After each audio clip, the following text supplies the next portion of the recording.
Senator from the state of Alaska from 1969 to 1981. Then, after being largely absent from national politics for the last 25 years, he became the first Democrat in April of last year to announce that he was running for president in '08 on the Democratic ticket. Since then, Mike Gravel has made a few waves, most recently by insisting at a Democratic debate last week that American soldiers had died in vain in Vietnam and implying that they are doing the same now in Iraq. Of course, he's made some literal waves as well, dropping a large rock into a pond in an avant-garde video that's gotten a lot of play online, and rightfully so. Senator Mike Gravel, thank you so much for joining us today. It's a real pleasure to have you on the show. Rachel, thank you for having me.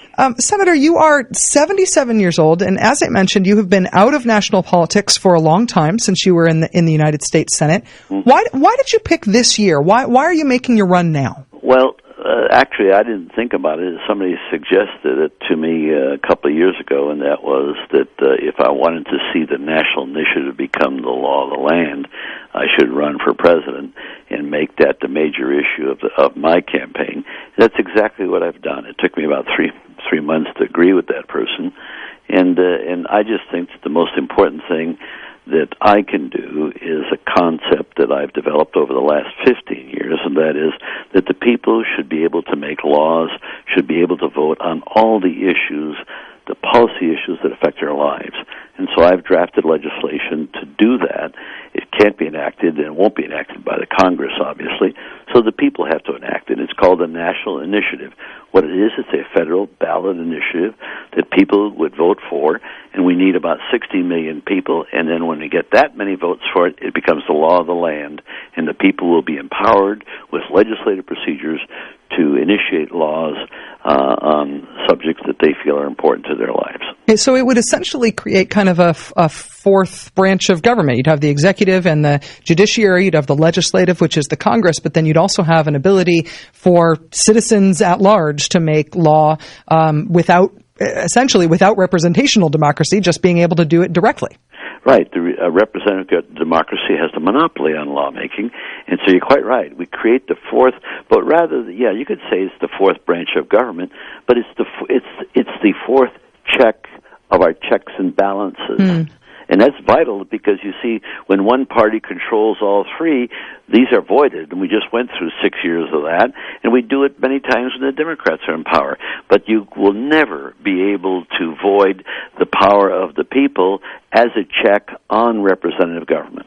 Senator, I have to say there's two reasons I have reservations about this, and I'll give you a chance to respond to both of them in turn because I think it's a really interesting idea.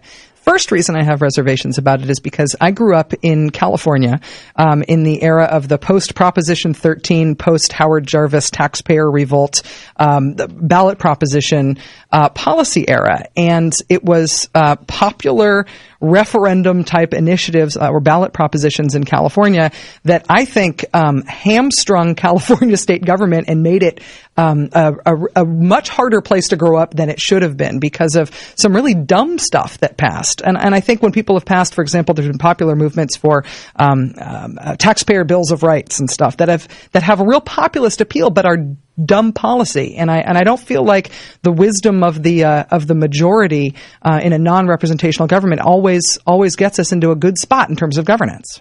Well, there's two parts to that question. One is you should see the dumb stuff that's passed through the Congress. Yeah, okay. Point taken. Absolutely. So that takes care of that issue. The other is the procedures for the states, the 24 states, and probably 200 communities that have this power.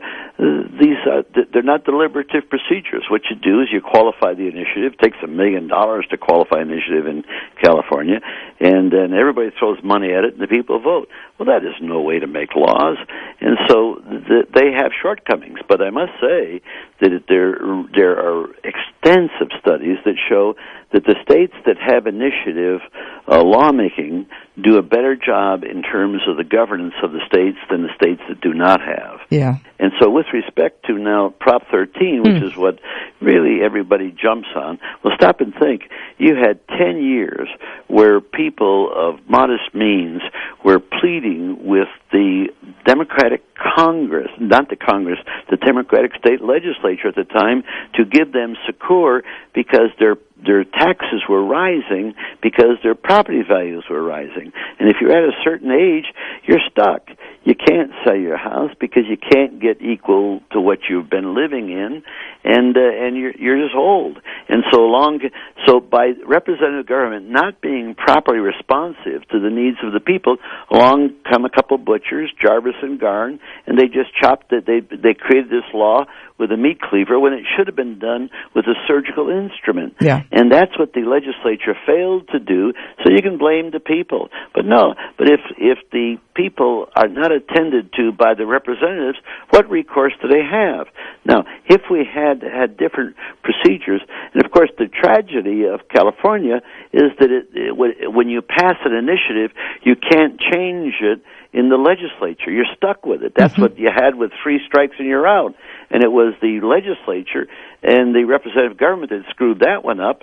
But now, when you look at the procedures that we have put in place with the national initiative, that could never take place. Now, the people will make mistakes, but the difference between representative government making mistakes, the representatives don't feel the pain, so you don't see much of a correction. But when the people make a mistake, they'll feel the pain and they'll correct it immediately. And I'll give you an example. People would say, well, 65% of Americans were for the war in Iraq. Well, that's after the fraud committed and the mainline media laying down like a rug. But even if that were the case, the people right today would vote to get out of Iraq. And do you see that, the capability of representative government doing what's right in that regard?